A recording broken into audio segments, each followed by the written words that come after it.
ناظرین السلام علیکم۔ ناظرین آج ہمارا جو سبجیکٹ ہے وہ چل رہا ہے قربانی کے حوالے سے چند فقہی مسائل، تحریر مفتی منیب الرحمان کی۔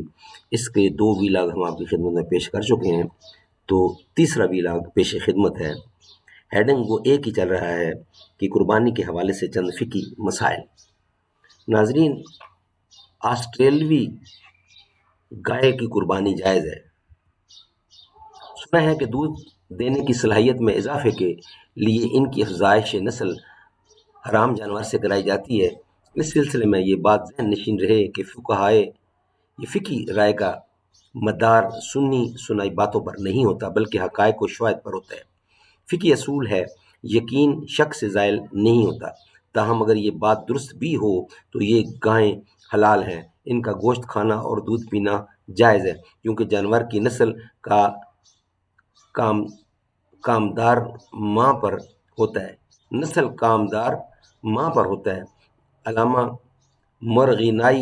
مرغینانی لکھتے ہیں، جو بچہ پالتو مادہ اور وحشی نر کے ملاپ سے پیدا ہو وہ ماں کے تابع ہوتا ہے، کیونکہ بچے کے تابع ہونے میں ماں ہی اصل ہے، حتیٰ کہ اگر بھیڑیے نے بکرے سے ملاپ کیا تو ان کے ملاپ سے جو بچہ پیدا ہوگا اس کی قربانی جائز ہے۔ اس کی شرح میں علامہ محمد بن محمود حنفی لکھتے ہیں، کیونکہ بچہ ماں کا جز ہوتا ہے، یہی وجہ ہے کہ بچہ آزاد یا غلام ہونے میں ماں کے تابع ہوتا ہے۔ یہ عہد غلامی کا مسئلہ ہے، کیونکہ نر کے وجود سے نطفہ جدا ہوتا ہے اور وہ قربانی کا محل نہیں ہے، اور مادہ کے وجود سے حیوان جدا ہوتا ہے اور وہ قربانی کا محل ہے، بس اسی کا اعتبار کیا جائے۔ فتح التقدیر کا حوالہ دیا گیا۔ ہمارے بہت سے لوگ مغربی ممالک میں روزگار کے سلسلے میں مقیم ہیں، وہ اپنی قربانی اپنے آبائی وطن میں کرانے کو ترجیح دیتے ہیں۔ اس کا ایک سبب تو یہ ہے کہ بعض صورتوں میں ان ممالک کے قوانین کی وجہ سے قربانی کرنا دشوار ہوتا ہے، اور دوسرا یہ کہ وہاں مستحقین دستیاب نہیں ہیں، لہذا وہ کسی رشتہ دار یا دینی مدارس یا رفاہی ادارے کو وکیل بنا کر قربانی کی رقم پاکستان بھیجتے ہیں تاکہ قربانی مستحقین تک پہنچ جائے۔ اس میں ان امور کا خیال رکھنا چاہیے۔ جس دن امریکہ یا کینیڈا وغیرہ میں مقیم کسی شخص کی قربانی پاکستان میں کی جا رہی ہے تو ضروری ہے کہ اس دن دونوں ممالک میں قربانی کے ایام ہوں گے، خواہ وہ یہاں کے اعتبار سے عید کا دن ہو یا وہاں یہ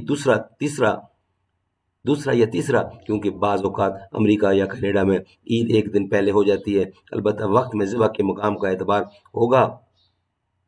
جن شہروں یا قصبات میں نماز عید ہوتی ہے وہاں 10 ذی الحجہ کو پہلی نماز عید کے بعد قربانی کی جائے۔ 3 دن اور 2 راتیں ایام قربانی ہیں۔ قربانی کے جانور کو ذبح کرتے وقت جانور بائیں پہلو پر قبلہ رو لٹائیں، خود ذبح کریں یا کسی سے ذبح کرائیں۔ چھری تیز ہو اور کم از کم 3 رگیں کٹنی ضروری ہیں۔ افضل یہ ہے کہ 4 رگیں کاٹی جائیں۔ بہتر یہ ہے کہ ایک جانور کے سامنے دوسرا جانور ذبح نہ کریں اور ذبح سے پہلے پانی بھی پلا لیا جائے۔ ناظرین، قربانی آج پاکستان میں 8 تاریخ ہے اور 7 تاریخ کو اس کا نظر آیا ہے ہمیں، یعنی کہ آج 8 جون سیٹرڈے ہے، جمعے والے دن 7 جون کو عید کا پہلی ذی الحجہ کا چاند نظر آ گیا، ہم نے خود دیکھا ہے، اور انشاءاللہ اسی کے مطابق سے 9 اور 10 تاریخ جو بنتی ہے اس کو حج اور عید ہوگی۔ اللہ تعالیٰ سب کو اس پہ عمل کرنے کی توفیق عطا فرمائے اور حضور صلی اللہ علیہ وسلم کی سنت کو قائم کریں، اور یہ قربانی دینا حضرت اسماعیل اور حضرت ابراہیم علیہ السلام کی سنت ہے، اس کو پورا کریں۔ حضور نے بھی کیا اور ہمیں بھی پورا کرنا ہے، بہت بڑا ثواب ہے۔ اور کل سے یعنی پہلی تاریخ سے لے کر 10ویں تاریخ تک کوشش یہ کریں کہ ہر وقت یہ دعا پڑھتے رہا کریں، بسم اللہ اللہ اکبر لا الہ الا اللہ واللہ اکبر وللہ الحمد۔